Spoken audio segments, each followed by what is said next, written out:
फूल नगर में एक सिंड्रेला नाम की एक लड़की रहती थी। सिंड्रेला के माता पिता की मृत्यु उसके बचपन में ही हो गई थी, जिसके बाद सिंड्रेला अपनी नानी के साथ रहने लगी। सिंड्रेला की नानी के पास इतने पैसे नहीं थे कि वो उसे अच्छे कपड़े और खिलौने लाकर दे सके। सिंड्रेला को हमेशा से ही एक लाल फ्रॉक खरीदने का सपना था, लेकिन उसकी नानी बस इतना ही कमा पाती थी जिससे उन्हें रोज का भोजन मिल जाया करे। ये सब देखकर सिंड्रेला कभी अपनी नानी को इस बात के लिए परेशान नहीं करती थी। एक दिन सिंड्रेला ने रात के खाने के समय अपनी नानी से बोला कि वो अपने छोटी उम्र के बच्चों को ट्यूशन पढ़ाना चाहती है, जिससे घर में मैं भी आपकी मदद कर सकूं। सिंड्रेला की बात सुनकर उसकी नानी बात मान गई। अगले दिन से ही सिंड्रेला ने छोटे छोटे बच्चों को पढ़ना शुरू कर दिया।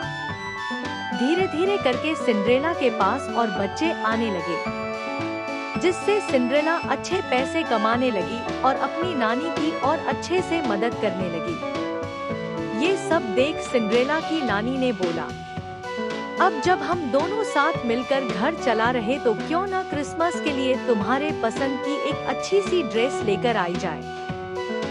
ये सुन सिंड्रेला बहुत ही खुश हुई और उसने नानी के साथ जाने के लिए हाँ कह दिया। उसी रात पास में लगे एक मेले में दोनों सिंड्रेला के लिए एक ड्रेस खरीदने गए। पूरा मेला देखने के बाद सिंड्रेला को कोई भी ड्रेस पसंद नहीं आई। फिर अचानक से उसकी नजर दूर बैठे एक बुजुर्ग पर पड़ी। उस बुजुर्ग के पास के लाल रंग की एक फ्रॉक थी, जिससे देख सिंड्रेला उस तरफ दौड़ी और वहां जाकर अपनी नानी से ड्रेस की मांग करने लगी। इतनी साधारण फ्रॉक को देखकर उसकी दादी ने सिंड्रेला को वो फ्रॉक खरीदने के लिए मना कर दिया, लेकिन सिंड्रेला नहीं मानी, जिस पर दादी ने दुकान वाले से फ्रॉक का दाम पूछा। दुकानदार ने बताया मात्र 150 रुपए और इसके साथ ये जूतियां भी मुफ्त है। इतनी सस्ती फ्रॉक की बात सुनकर उसकी दादी ने दुकानदार से इसकी इतनी सस्ती होने का कारण पूछा। दुकानदार, क्योंकि मेरे पास बस एक यही फ्रॉक बची है, सोचा इसे जल्दी से बेचकर मैं घर की ओर निकल जाऊं। नानी ने सिंड्रेला के लिए वो लाल फ्रॉक ले लिया और घर वापस आ गई। कुछ दिनों बाद क्रिसमस का त्योहार आ गया। पूरा शहर रोशनी से जगमगा रहा था। सिंड्रेला लुशी ने अपनी वो लाल फ्रॉक भी पहन ली। लाल फ्रॉक में सिंड्रेला इतनी सुंदर लग रही थी कि जो उसे देखे बस देखता ही रह जाए। थोड़ी देर बाद सिंड्रेला और उसकी नानी खाने के लिए बैठ गई। तभी सिंड्रेला ने बोला, नानी, मुझे आज बाहर का खाना खाने का मन कर रहा है। काश कुछ बाहर का खाना खाने को मिल जाए। सिंड्रेला के ऐसा कहते ही उनके सामने कई तरह के पकवान हाजिर हो गए।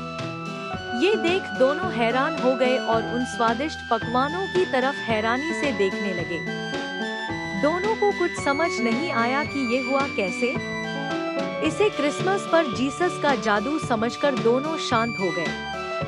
लेकिन इस जादू का सिलसिला बंद नहीं हुआ। उस रात सिंड्रेला ने जो जो मांगा उसे वो सब मिलने लगा। दोनों को ही समझ नहीं आया कि ये उनके साथ क्या हो रहा है। अगली सुबह जब सिंड्रेला अपने पुराने कपड़ों में आई तो सारा जादू खत्म गया। कई दिनों तक दोनों काफी कशमकश में रहे कि क्रिसमस वाले दिन उनके साथ वो सब कैसे हुआ।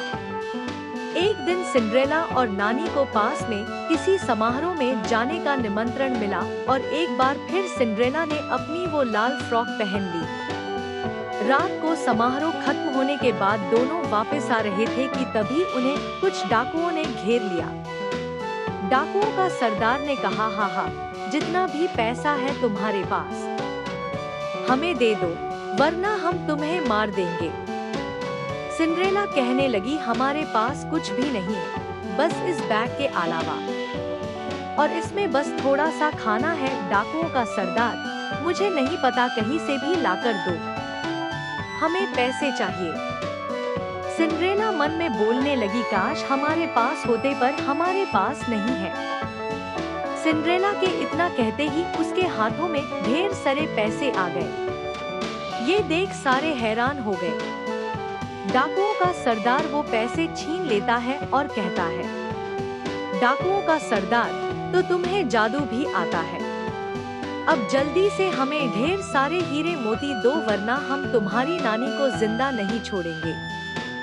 डाकुओं का सरदार ने नानी को अपने कब्जे में कर लिया। वहीं अब नानी को ये बात समझने में थोड़ी देर भी नहीं लगी कि सिंड्रेला की लाल फ्रॉक जादुई है और वो इसे पहनकर जो भी मांगेगी उसे वो मिलेगा। तभी सिंड्रेला की नानी ने उसे बोला, दादी ने सिंड्रेला से कहा, तुम जो मांगोगी तुम्हें वो मिलेगा। समझदारी से काम लो और इनसे सामना करो। तभी सिंड्रेला अपनी समझदारी का इस्तेमाल करके उन डाकुओं की वहां से गायब होने की विश मांगती है और वो वहां से गायब हो जाते हैं। इसके बाद सिंड्रेला की नानी उसे बताती है कि ये सब क्यों हो रहा है। तभी वहां वो दुकानदार आता है और उसे देखकर दोनों हैरान हो जाते हैं, क्योंकि वो दुकानदार सिंड्रेला के पिता का रूप ले लेता है। साथ ही वहां सिंड्रेला की माँ भी आ जाती है।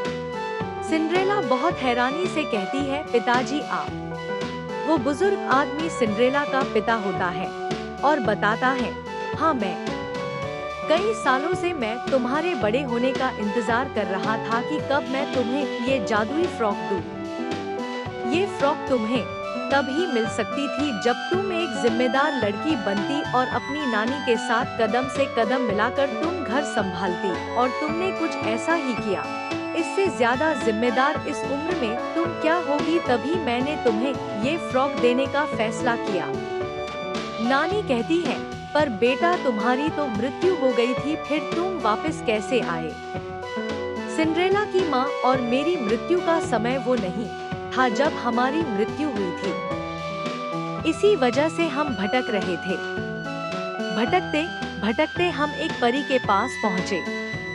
उस परी की हालत बहुत खराब थी और वो कमजोर भी थी, तो हमने उसकी मदद की। मदद करके के बदले उसने हमें ये जादुई फ्रॉक दी, जिसके बाद हमने तुम्हें ये देने का फैसला किया और हम तुम्हारे जिम्मेदार होने का इंतजार कर रहे थे। ये सब सुनकर सिंड्रेला बहुत खुश हुई। वहीं अपनी बात कहकर सिंड्रेला के माता पिता वहां से चले गए और उन्हें मोक्ष की प्राप्ति हो गई। सिंड्रेला भी अपनी नानी के साथ घर चली गई।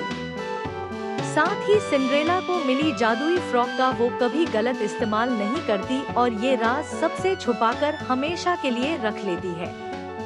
इस कहानी से हमें ये सीख मिलती है कि सब्र का फल हमेशा मीठा होता है।